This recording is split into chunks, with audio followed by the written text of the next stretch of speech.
west of 19, actually west of Little, and we are going to get tropical storm force winds with higher gusts inland in Dade City and Zephyr Hills area. As you see right now, it's forecasted as it comes up the Gulf of Mexico to be a Category 2 hurricane. As it gets into that Tampa Bay area, it's going to intensify to a major hurricane with winds about 115 miles an hour. My personal opinion is this storm is going to intensify more just because of how hot this water is. And I wouldn't doubt if we see a Cat 4 hurricane making landfall somewhere along the coast. Our main concern is going to be the surge.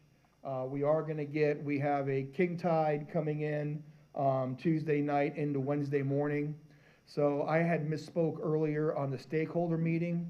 The king tide, that extra water, that 1 to 3 feet, that's extra on a king tide is incorporated into that surge model.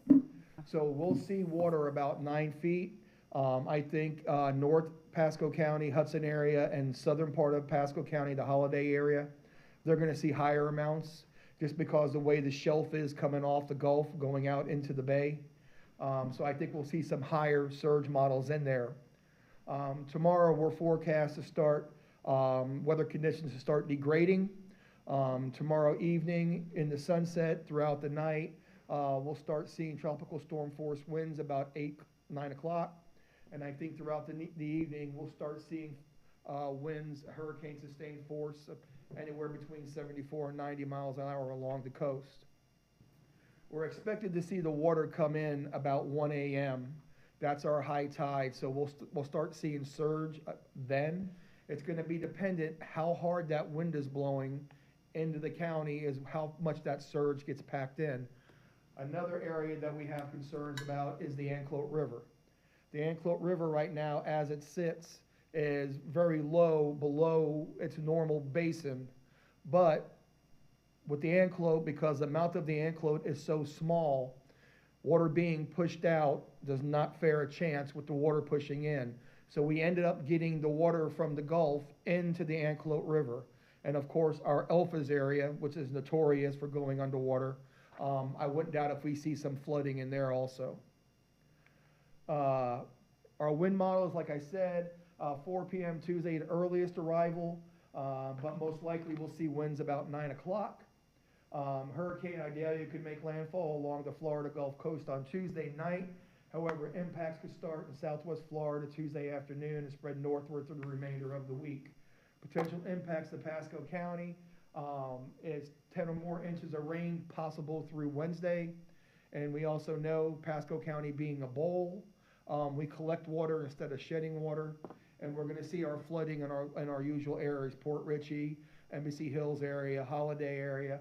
So we're going to see roads and houses impact just from localized flooding. Potential rainfall as we sit right now, as you see, anywhere between 6 and 10 inches. They got Pasco between 6 and 8. I think we'll see more with the rain bands coming in. We're going to see this Tuesday night, most likely all through Wednesday, and then start clearing out on Thursday. Storm surge, we're at that 6 to 9 feet level. Like I said, I think North Hudson area, Holiday area, we're going to see a little bit higher surge come in. There's a lot of flat land there. There's nothing really to prevent it from coming in. We ran a model. This is the potential storm surge for us right now that the NWS has predicted for us through HurEvac, running through the models. And you can see we're impacted pretty well all the way up to US 19. What we did a worst case scenario, and one of the things that we're frightened about, as we saw with Ian, when Ian was projected to hit above us, and then that storm slowly tracked down and all of a sudden made that right-hand turn into Lee County. That's a good possibility. We ran historic models back, with the exception of Michael, and on any storm that appears to come up in through the Gulf of Mexico, for some reason it wants to start pulling right sooner than what they have the actual prediction. So our worst case scenario is this storm coming in north of Pasco County in the Citrus Hernando County area, and you can see the impacts, how much our surge goes up from 9 feet to 12 feet in some areas, 13 feet, 14 feet. So those are one of the things that we're looking out for. Other than that, the LSC is going to buy us, not buy us, I should say. It's going to alter our procedural policies, as you all know. It gives the county more leeway for procurement. It greatly aids in the reimbursement process. So we're currently posturing right now. Right now we're at a level 2, which is just my EM staff and some key PIO staff for messaging. Tomorrow we're going to a full level 1 activation. We're going to go 24 hours. So we'll have an alpha shift 7A to 7P and a Bravo shift 7P to 7A. We are opening shelters. We are opening 6 shelters. One of them being the Fasano shelter, which will be a dual purpose. We're opening 5A, River Ridge, Sun Lake, Centennial, and they're all general population shelters. And we're also opening Wiregrass, which will be a dual purpose shelter as well, and as well as a sexual offender shelter. So we are postured. We are, and I will say this, I'm very happy with my team. We are ahead of the curve on this one compared to what happened with Ian. We kind of got behind the 8 ball. We're very well ahead of the curve, and all I need is your blessing for the LSC. Thank you, Andy. Any questions for Andy? Yeah, I wanted to go back over. Mr. Starkey. Thank you. I wanted to go back over your comments on the storm surge, because you mentioned that you thought it would be worse. I think it's going to be worse. One of the reasons and it's my personal feeling, as this storm moves by us, right now it's traveling about 8 miles an hour going due north. They're unsure of the forecasting and the speed. If that storm goes by us slowly at that 8 miles an hour, it's going to keep packing water on top of us, and it's not going to give that water a chance to recede. Another issue that we're having with it, and correct me if I'm wrong, second high tide is at? It's noon. Noon. So if that storm is still meandering past us, we got a very good chance for a second surge to come through. And it will be higher because high tides during the day are elevated more than a high tide at evening. And you mentioned because of the shallowness, you thought the water would be higher. I think that's what you said. Yes. So if you look at the geography of Florida, East Coast, you have a beach, and then it just drops off to the ocean. On the West Coast, you don't have that. On the West Coast, you have the shelf that leaves the county off the coast, and it goes for miles. Then it finally drops off. When a surge comes in, it has the ability to gain water on top of that shelf, and it just keeps pushing water up. As in on the East Coast, when that surge comes in, it doesn't have that ability to build water up. It comes in deep, and it hits a small little shelf, and then it just goes in and comes back out. It's actually held in longer on the West Coast than it is on the East Coast. Interesting. Thank you. You're welcome. I gotta go. So Commissioner Oakley. is this going to last just through Wednesday, or is it going to carry over into Thursday? So Thursday, you're going to get bits and pieces. It will be very windy on Thursday, and it will be patchy rain with the remnants of the storm passing through. But then expect it to get hot and humid. Okay, but then also on Thursday, there's a disadvantaged transportation group to meet on Thursday morning, so I guess the county will be closed, you think, for Thursday?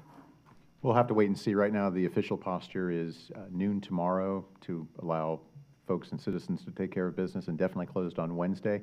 We'll make that call on Thursday as we get closer to the event to see how we fit. That means at 10, so I mean, these people have to come in from different areas, so it might be hard to have that meeting. Is this a publicly scheduled meeting? Is this one of these? Yes, 10 Okay. o'clock, 10 o'clock on Thursday.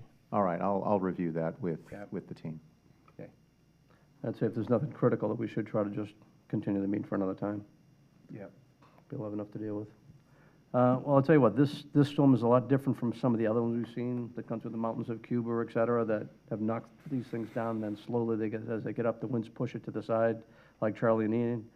I don't see anything slowing this thing down either, so like, I have the same fear, concern that you have. After being down and watching what they did at Fort Myers Beach at Ian, that storm surge coming in, anything under the base flood elevation, if you want to go 13 feet, that's where we're at. Anything on the bottom floor of any home is going to be gone. Yes, sir. Anybody along Western 19 should get out. And all their cars, as you said In on other the cars, phone. yes, and I was gonna say, I know we haven't done it yet, and I actually reached out to one mall, but I think if we can reach out to these mall owners, et cetera, up and down the coast, if they'd accept some cars, because right now, I think if you leave a car overnight in a mall, it could get towed. And then obviously, we don't worry about them shutting down their business either, if too many cars get parked and no one else can get in there, so it's a delicate thing, but somehow, come Wednesday afternoon, if there's a place where people can go, we need to try to work with them one way or the other. If there's things that come up, Andy, as you go through the process that comes, Yes, sir. so be it. Because, you know, years ago, people didn't leave to go to the hurricane shelter because they were afraid of their pets.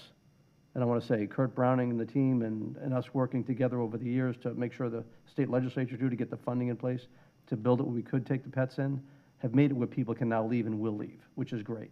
But I think you got another thing here. Every car that could be in a home, if the storms come in and the surge comes in and raises up 15 feet, even though that home should be safe, if there's a car in there, like we saw down at Fort Myers, it raises it up, now you get damage to the upper floor too. And we want to see people bounce back quick, so whatever you can do along that road would be great. Yes, sir. And thank you, Mike, for reaching out with, getting our goodies out there, for helping with the sandbags. JJ, thank you very much, appreciate it. I know the little old ladies that are going out there are gonna really appreciate that extra help out there to get it done and let them get back home so they can get safe. Well, I think it makes things a little faster as well, so we can keep those back. Exactly, no, very good. All right, anything else? Okay. Now we'll proceed with the resolution. Madam Clerk, please read the resolution. By title only or the whole resolution, Mr. Chair? Well, I'm sorry, I do have one more question. All right, Commissioner Starkey? I'm curious about Duke and power on the west side of 19 and what thoughts are on when power, might they be turning it off, and should people be prepared? So we've been in conversation with both Duke and with Lakuchi, and they have gone around and done a lot of preventive maintenance prior to the storm coming. Only areas that will most likely be turned off of power would be areas that have standing flooding water that can cause an electrical hazard. We know of one, unfortunately, mobile home park that's at Ridge in 19, that we've had numerous issues with. We've had a apartment complex down at 54 and Rowan Road that we've also had issues with. The power companies will play it by ear. As we say, they're the professionals. When they deem it's time to turn off power, go turn off the power. Unfortunately, those are things that have to happen because citizens will want to come back in their houses and right away and start plugging things in and try and get things running, and we do not know where their hazards are at. So they've been very proactive with us so far. But our citizens should be prepared to have the power turned off if there's, Yes, if we see water going in their houses, we're going to turn the water off, right? yes, I mean, the electricity. yes, ma'am. And I know we're talking about mostly from the west of 19, but I will tell you, another community, Wildwood, Mount Hudson and near the hospital, that community should get prepared to evacuate as well. I just believe because they are in the A zone. they're in the zone. I believe so. Okay. Commissioner they're on Mariano, I mobile have one homes. more question. All right, Commissioner Starkey? As we said on the 1 o'clock call, are the gates open in the neighborhoods like Thousand Oaks and Trinity Oaks? I know that's a Swift Mud, we have to get permission from Swift Mud, but I'm sure those residents want to know if we're preparing ahead of time. Yeah, I think as Branford alluded to on the call, they were working on it. He and I had a call before that, and he's assured me that we've received our appropriate emergency field authorizations from the Water Management District. They've deployed pumps in the known flooding areas. They've also performed a number of what I will call preventive maintenance, sort of advanced maintenance activities in those flood-prone areas to make sure that the channels are clear and free of debris and things that would impede fast drainage. So I know he took some notes based on some certain areas that the chair had mentioned, and we'll follow up with the board, let you know that those things are going on. I don't have I know you're looking for that very specific answer. I can't tell you exactly. I just know there are some rules with regards to the condition of the anclote based on when we open those. But nevertheless, I'm told that we have gotten the appropriate emergency field authorizations from the Water Management District, and we'll work with, Brian Armstrong and his team, as well as if we need to, talk with governing board members, we certainly can work with that. We have a new governing board member that I think, is anxious to help as well. And Commissioner Starkey, that's a great point, because there's one of those BMPs early on, might be 1, 2, or 3, I'm not sure, but the way it's, 5? All right. Yeah. Well, there's one of them in there There's that one with actually. the teeth, you know, Yeah. the Yeah. notch, Yeah, yeah. the notch is good. But there's another one, I think even before that one there, that if, the way Swift Mud's got it set, they're gonna wait till like the worst-case scenario. Yeah. I think we just gotta assume there's a worst-case scenario, open them all up. Agree. Get all that water out, Ask so. for forgiveness. I have one more question. I have one more question about the water treatment facility near my neighborhood, that we share with Newport Richey, that's, you know, on the coast. What happens when that goes under 9 feet of water? So that I do not have an answer for. As a I'm sure- professional in this area who's seen it, they stop working. What does and- that mean? And so essentially, that means, yes, you have the potential for, you know, sewage issues. I will tell you that they can be recovered. Let's hope it doesn't go to that. I don't know what the specific contingency plans are for that plant. We will find out, but typically, once the waters recede, you have to go back in and restart. But the collection system and the utility teams are very used to managing how to move sewage along, to include pumping and a number, you know, getting pump stations to make sure that everything is flowing out of homes. It may end up that you end up being without water. That's usually the quickest way to terminate getting unwanted sewage, is to turn off the water. So again, those are second-order recovery effects that may happen, and of course, we stand ready to assist Newport Richey with their system and vice versa. But those contingencies are in place. Those are details that the operational teams are prepared for should they arise. Well, our citizens need to be prepared, and some of those who have moved here never experienced this. There's some of the old school stuff where you tape your glass, you know, we know that doesn't work, but you should clean and fill up your bathtub with potable water. Now, if my Gulf Harbor's house is under, you know, 6 feet of water, that's not gonna work so well, but anyway, everyone should be filling their bathtub on the west side of 19. Yeah, that assists Potable with water. toilet flushing and other types of other uses that Yeah. really is good. But, you know, we're staging for recovery operations, and so we have staging areas that will affect if we're hit hard enough to where we need to have points of distribution. That's all part of our recovery plan, and you know, Director Fossa has that worked, and we will work closely with the other agencies to, you know, ensure recovery. We don't know what that looks like, obviously, but we do have plans that we can employ. Thank you. You know, Commissioner Stuckey, you bring up a lot of great points today. Appreciate it. And I want to tag on that a little bit as well. You know, we talked about, Ian, and one of the things, Andy, we talked about as well, is maybe the best thing to do when you have something like this type of event is to make sure you're going to let people know that you do shut that water down, because the recovery is a lot easier, correct? Yes. Yeah. So let's take a look at this through the day, and maybe by 5, 6 o'clock, 7 o'clock tomorrow night, it may just say, you know what, for 12 hours, we're going to shut the water down so that we can bounce back quicker. And for those 12 hours, know you're going to be without of water, but at least it's right through the peak of the storm. Get us through noon, maybe 1, 2 o'clock the next day, but at least it'll be a lot easier to recover than will later on, probably a lot less environmental damage as well. Well, technically, no one should be over there anyway. No one should be there, so it shouldn't be a problem. And I will myself turn off the water to my house. Well, we don't want to depressurize the system either, so it's a balancing act. So we'll make sure we discuss. Utilities, I'm sure, is coordinating with City of Newport Richey, and we'll make sure those talks are happening. But points well taken. Thank you. No, I appreciate it. All right. Okay, ready for the resolution? Madam Clerk, Mr. Chair, do you want me to do it by title only, or do I need? title only fine? Title only is fine. Okay, County Attorney says it's good. It's good with me. All right, resolution number 23-193, a resolution by the Board of County Commissioners of Pasco County, Florida, declaring a local state of emergency related to tropical storm Idalia. Okay, any further board discussion? May I have a motion to approve the resolution? Second. And it's probably moved in second. Madam Clerk, please call the roll. District 1, Commissioner Oakley. Aye. District 2, Commissioner Waitman. Aye. District 3, Commissioner Starkey. Aye. District 4, Commissioner Bradford. Aye. District 5, Chairman Mariano. Aye. Well, thank you all very much.